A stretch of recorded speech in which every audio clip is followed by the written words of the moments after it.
జై హో పత్రిజీ.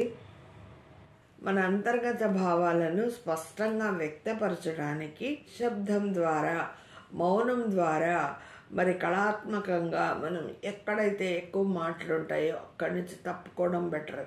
మనం మన పని చూసుకొని మనం ఉండాలి. వాళ్ళ పాటికి వాళ్ళు మాట్లాడుకుంటారు, మధ్యలో మనం పోవసరం లేదు.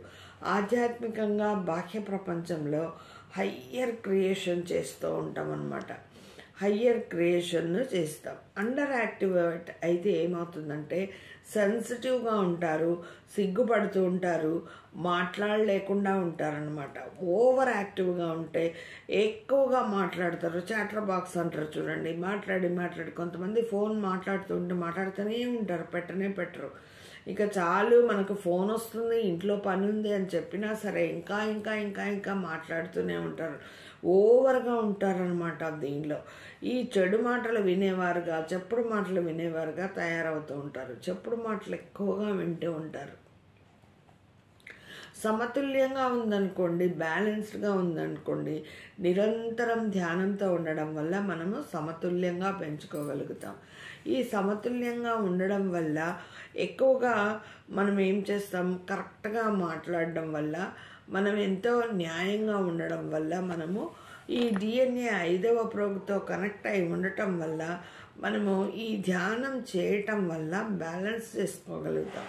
మరి దీనికి సాధనా సంకల్పం ఎలా పెట్టుకోవాలని మేడం ఇక్కడ ఏం చెప్పారు? నా విశుద్ధి చక్రంలో ఉన్న సరికాని శక్తులు అన్ని మూలాలతో సహా తొలగించబడాలి. నేను అసత్యాలను మాట్లాడటం వల్ల కానీ, ప్రమోట్ చేయటం వల్ల కానీ ఏర్పడిన కర్మ బ్లాక్స్, ముద్రలు ఏం ఉన్నా మూలాలతో సహా తొలగించబడాలి. ఈ అసత్యాల వల్ల నష్టం, కష్టం కలిగిన వారిని మనఃపూర్వకంగా క్షమించమని కోరుకోవాలి. మనం ఏదైతే అబద్ధం చెప్పి ఉన్నామో ఆ ఆత్మ ఎదుగుదల వారికి బాధ కలిగి ఉంటుంది కదా, వారికి క్షమాపణ చెప్పుకోమంటున్నారు. మరి సాధనా సంకల్పం 2, దీనిలో నా విశుద్ధి చక్రం పూర్తి స్థాయిలో యాక్టివేషన్లోకి రావాలి.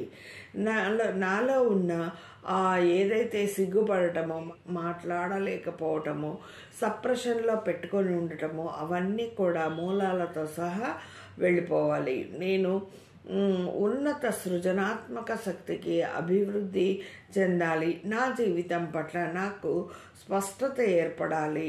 మన జీవితం పట్ల మనకు స్పష్టత ఏర్పడాలి. నేను మూలశక్తి యొక్క వార్తాహరునిగా మారాలి.